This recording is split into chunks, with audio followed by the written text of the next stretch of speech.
Hello and welcome to News 9. I'm Nishchita, and first up, the Thavrakere police have arrested 3 persons on charges of raping a woman hailing from Bihar. One of the arrested persons has been identified as one Arun Gowda, son of Narsimhamurthy, who's the director of KMF. Narsimhamurthy is the brother of Krishnamurthy, the president of the Vakaliga Sangha. The rape incident took place at a resort in Chikkamaranhalli. The girl was brought in a semi-nude condition from the resort to the Thavrakere police station by a cab driver. Anupam Agarwal, the SP of Ramnagara, paid a visit to the Thavrakere police station to look into the matter. Quite shocking indeed. Sons of people in responsible positions are committing such a heinous crime. Suddenly brings us to the question as to how exactly the other women in the society will be protected. A girl who was found in a semi-naked condition and in an unconscious condition was rescued by a cab driver, but unfortunately she had been gang raped by 2 individuals. One accused has been identified as Anupam Agarwal. I beg your pardon, Anupam Agarwal. The SP is looking deeper into the matter and has personally visited the police station where the complaint has been registered. One accused has been identified as Arun Gowda, who is the son of Narsimhamurthy, who is the director of KMF. And Narsimhamurthy is none other than the brother of Krishnamurthy, who is the president of the Vakaliga Sangha. My colleague Arun joins us with more details on this. Well, Arun, what more can you tell us about this shocking incident? Nishita, now we get to have access to those grim details about what really transpired. As you rightly pointed out, 3 people who thought that because of their parents and their influential status, they could get away with this crime, have now been arrested. It includes, as you rightly pointed out, one person called Arun Kumar Gowda, alias Goli, and 2 of his friends, one person by name Kempa and Mahadev. Now, we are given to believe that this particular person in question, Arun Kumar Gowda, is the son of one Narasimhamurthy, who happens to be the KMF director. Now, the sequence of events was that this particular girl in question, the native from Bihar, was actually picked up from Majestic, and they took the girl to Vijayanagar, and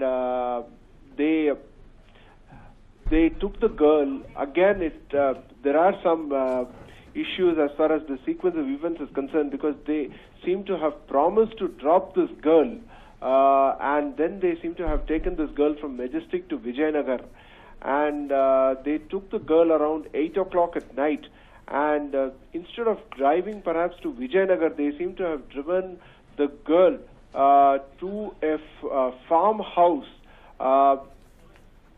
that is near Tippagondanahalli. A farmhouse at Tippagondanahalli was the area or the place where they took this girl, and then they committed the atrocity. Subsequently, as we all know, the girl was actually rescued from the farmhouse by a cab driver who had the presence of mind to actually drive the girl to the Thavrakere police station, where a case was registered, and these 3 people were arrested, including this person who is the son of one Narasimhamurthy, the KMF director, a person called Arun Kumar Gowda. So he, along with 2 of his friends, was picked up. They've been arrested. They have now been remanded to police custody. But the sequence of events, once again going on to highlight the fact that as far as women are concerned, they sometimes take decisions quite hastily, which could land them in trouble. In this particular case, as we have been trying to point out, this particular girl was promised to be dropped at Vijayanagar from Majestic. The girl was actually picked up around 8 o'clock. And instead of probably driving the girl to Vijayanagar, they seem to have driven this girl to a farmhouse on the outskirts of the city in a place called Tippagondanahalli, where the atrocity was committed. But then, by the time the girl had the presence of mind, she managed to escape from the farmhouse. She secured the help of a cab driver, and the cab driver was quick thinking. He was able to bring the girl to the Thavrakere police station, where a case was registered, and immediately based on the case details, the police were able to arrest these three accused, Nishchita. Right, and also do we know who exactly the other two accused are? We understand that Arun Kumar Gowda is the son of Narasimha Murthy, who is the KMF president, but any word on the identity of the other two accused? At this point of time, we don't have any details on who the other two are, barring the fact that one person's name is one Kempa, another person is Mahadev, and these three were the ones who committed the atrocious crime. And probably they did so because they thought that they could totally depend on Arun Kumar Gowda's clout and influence. Because remember, his father is a director of the KMF, which is the Karnataka Milk Marketing Federation. His name is Narasimha Murthy, and that could have probably given them the amount of extra power, or perhaps extra guts to go ahead and try commit this kind of atrocious crime. But one must appreciate the efforts of the cab driver who had the presence of mind to actually bring this girl to the police station, and he seemed to have seen this girl in a semi-naked state, and then taking pity on the girl, decided that he will take matters into his own hands. He drove the car, brought the car along with the girl to the Tavrekere police station, and immediately had a complaint registered, Nishita. Right, absolutely. And also we understand that Arun Kumar Gowda is no ordinary man. He is the son of Narasimha Murthy, who is the KMF president. He also comes from a family where the Vokkaliga Association's president comes from. So any reaction coming in from these socially responsible individuals who are expected to be socially responsible at least, did they even speak about the incident? We haven't got any kind of confirmation about the so-called lineage that this particular person is claiming, Arun Kumar Gowda. There has been no word from either his ward or his parent or any of his immediate relatives about the arrest being made. But clearly that was perhaps the biggest inducer for the person in question to have driven him and his associates to commit this heinous crime. Right, thank you for joining us with all those details there, Arun. Well, there we have it. A cab driver there is the one who rescued this victim who was gang raped and left abandoned in a farmhouse in Tippegondanahalli. Now, the sequence of events are such that Arun Kumar Gowda and his friends decided to drop a woman off from Majestic to Vijayanagar. They promised to drop her off, but instead they drove away to a farmhouse in Tippegondanahalli. She was gang raped and she was abandoned there, but a cab driver managed to rescue her from the farmhouse and took her to the Tavrekere police station, where the police are looking into the matter. Arun Kumar Gowda has been taken into custody now. And moving on now, the High Grounds police have seized a consignment of 3 kgs of gold biscuits worth over 84 lakh rupees in the city. The seizure was made near Anand Rao Circle in the wee hours of Thursday morning from an auto rickshaw. 3 persons have been arrested and they have been identified as Natraj, Bala and Ram Kumar, who are natives of Coimbatore. Besides the consignment, the police also recovered 41 lakh rupees in cash, also from the auto rickshaw. Well, we have seen numerous cases of gold being smuggled into the country after the taxes were increased by former Finance Minister P. Chidambaram. And in yet another such case, 3 kgs of gold were seized from Bengaluru.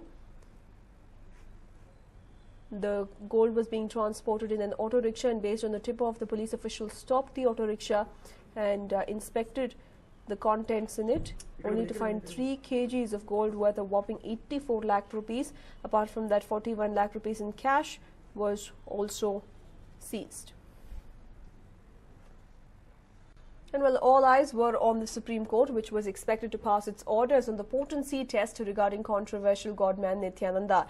The hearing, which was on yesterday, had been adjourned for today, but now the Supreme Court has reserved its order yet again. The reason being, the lawyer who appeared on behalf of the government forgot to bring the charge sheet. Supreme Court reserved the order as both sides conclude their arguments, and in the interim, the Supreme Court Judge Ranjana Desai questioned the government's reluctance to undergo the potency test. She went on to state that the reluctance that has been expressed by the godman will force anyone to interpret it in unfavorable manners. And well, yet another breather for Nityananda there, as the Supreme Court, which was expected to deliver its verdict on whether he has to undergo the potency test, has reserved its verdict, as the lawyer representing the government forgot to bring his charge sheet.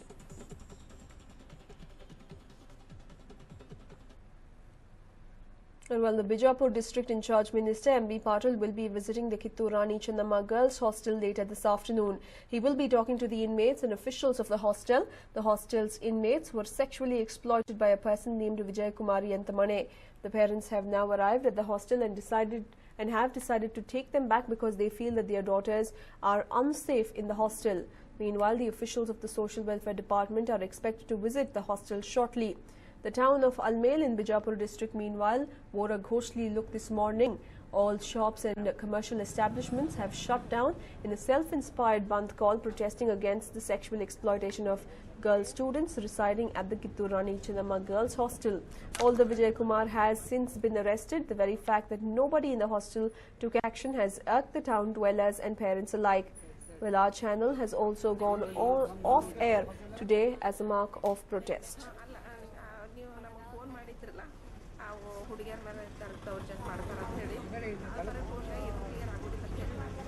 Well, a truly tragic incident there that has shocked not only Bijapur but the entire state and maybe even the entire country, as girls in this hostel were tortured and sexually abused for several years until the girls decided to muster up the courage and speak up about it.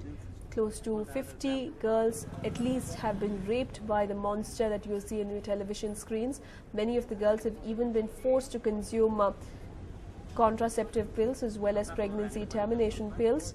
And finally, their children mustered up the courage and filed a letter to the police officials. And as after the incident came to light and Vijay Kumar Yantamane has been taken into custody, the town of Almel has shut down as a mark of protest.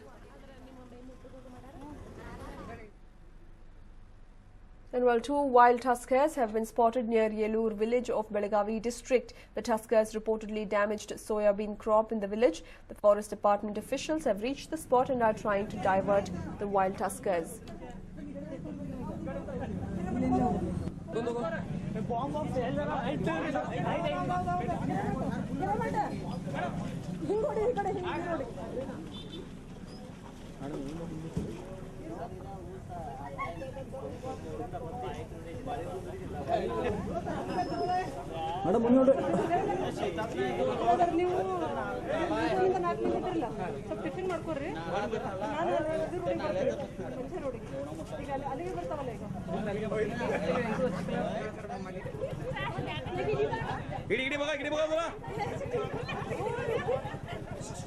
Well, in fact, jumbos have ventured into a field in Belagavi. Let's not forget that constantly we have seen instances of man-animal conflict thanks to the deteriorating forest land, especially in villages bordering the forest areas.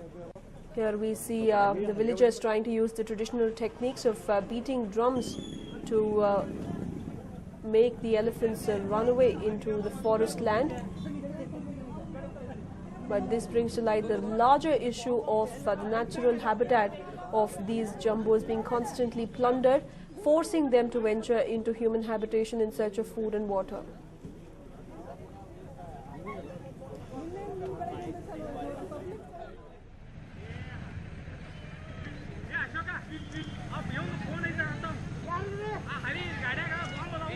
The forest officials also were called in, who drove away the elephants. Fortunately, no one was hurt in the incident. In the past, we have seen how lives have been lost and how great amount of damage to life and property has been done because of such instances of man-animal conflict.